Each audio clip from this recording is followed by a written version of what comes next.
രാമക്കൽമേട് രാമക്കൽമേട് അറിയപ്പെടാനുള്ള ഒരു കാരണം ത്രേതായുഗത്തിൽ സീതാന്വേഷണ കാലഘട്ടത്തിൽ രാമലക്ഷ്മണന്മാർ ഇവിടെ വന്നു അവരുടെ കാൽപാദം പതിഞ്ഞിട്ടില്ല.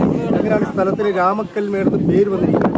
കല്ലിന്റെ പ്രത്യേകത എന്ന് പറഞ്ഞാൽ കല്ല് വെർട്ടിക്കലായിട്ട് 2800 അടി താഴ്ചയിലേക്ക് പില്ലർ റോക്കായിട്ട് 3 സൈഡ് നിൽക്കുന്നു. നാലാമത് കാണുന്ന ഒരു സൈഡിൽ കൂടി നമുക്ക് നടന്ന് അതിന്റെ ടോപ്പിൽ കയറിച്ചില്ല. താഴെ കാണുന്ന തമിഴ്നാട് തേനി ഡിസ്ട്രിക്റ്റാണ്. ആ വെള്ള പോലെ കാണുന്ന കോമ്പ എന്ന് പറയുന്ന ഒരു സ്ഥലമാണ്. അവരുടെ വീടുകളും ബിസിനസ് സ്ഥാപനങ്ങളും അവർ ഒന്നിച്ച് താമസിക്കും, ഒന്നിച്ച് കൃഷി ചെയ്യും.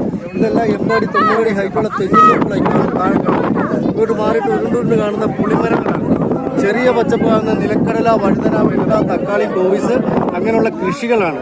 ഇപ്പൊ ചുമപ്പ് കളറിൽ കാണുന്ന കൃഷി എടുത്തിട്ട് നിലം പൂർത്തിയിരിക്കുകയാണ്. ഈ തേരെ താഴെ കാണുന്ന ഒരു ക്ഷേത്രമാണ്. അനന്തശയനമാണ് അവിടുത്തെ പ്രതിഷ്ഠ. ബ്രിട്ടീഷുകാരുടെ കാലഘട്ടത്തിൽ ഉണ്ടാക്കിയ ഒരു ക്ഷേത്രമാണ്. മൊത്തവും കല്ലിലെ കൊത്തു നിർമ്മാണമാണ് ക്ഷേത്രത്തിന്. ക്ഷേത്രത്തിന് മറ്റൊരു പ്രത്യേകത എന്ന് പറഞ്ഞാൽ ഒരു വർഷത്തിൽ കന്നിമാസത്തിലെ 5 ശനിയാഴ്ച മാത്രമേ അവിടെ നട തുറക്കത്തുള്ളൂ. ഈ നട തുറക്കുന്ന സമയത്ത് ഈ വെള്ള പോലെ കാണുന്ന ഊരുകളിൽ നിന്നും അവരുടെ ഗവൺമെന്റ് ഇങ്ങോട്ട് വിസിറ്റിരിക്കുന്നു എന്ന് പറഞ്ഞാൽ അതുപോലെ ഭക്തജനങ്ങൾ കൂടുന്ന ഒരു ക്ഷേത്രമാണ്. തിരിച്ചും ഇവിടുന്ന് 5 മിനിറ്റ് ഗ്യാപ്പിട്ട് ബസ്സാണ്. രണ്ടാമത് കാണുന്ന ടൗൺഷിപ്പ് എന്ന് പറഞ്ഞാൽ പണ്ണപ്പുറം എന്ന് പറയും. മ്യൂസിക് ഡയറക്ടർ ഇളയരാജയുടെ ജന്മനാട്. മൂന്നാമത് കാണുന്ന തേവാരം എന്ന് പറയും. ഇവിടെ ഉണ്ടാകുന്ന ഈ പച്ചക്കറി എല്ലാം കളക്ട് ചെയ്യുന്ന മാർക്കറ്റാണ് തേവാരം. നമ്മുടെ നാട്ടിലേക്കുള്ള ഭൂരിഭാഗം പച്ചക്കറി കയറി വരുന്ന ഈ തേവാരത്തിൽ നിന്നുമാണ്. നമ്മൾ നിൽക്കുന്ന ഈ പോയിന്റിനെ രാമക്കൽമേടിന്റെ ഫ്ലൈറ്റ് വ്യൂ പോയിന്റ് എന്ന് പറയും. ഒരു ഫ്ലൈറ്റ് വന്ന് ലാൻഡ് ചെയ്യുമ്പോൾ കിട്ടുന്ന ഒരു വ്യൂ ആണ് നമുക്ക് ഇവിടെ നിന്നും കിട്ടുന്നത്.